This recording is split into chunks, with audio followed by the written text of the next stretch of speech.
मी सर्वप्रथम तर आमचे नेते दिवंगत नेते आदरणीय अजितदादा यांच्या पवित्र स्मृतीस अभिवंदन करतो।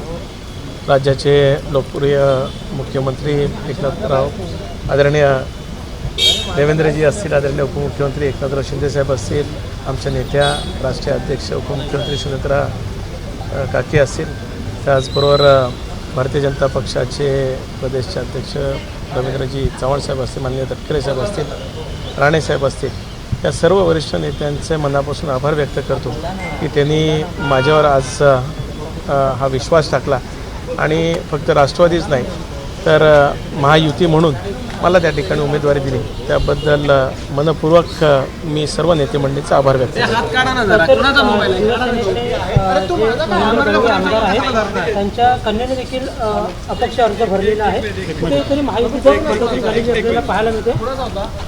मी त्या बाबतीत अधिक बोलू इच्छित नाही।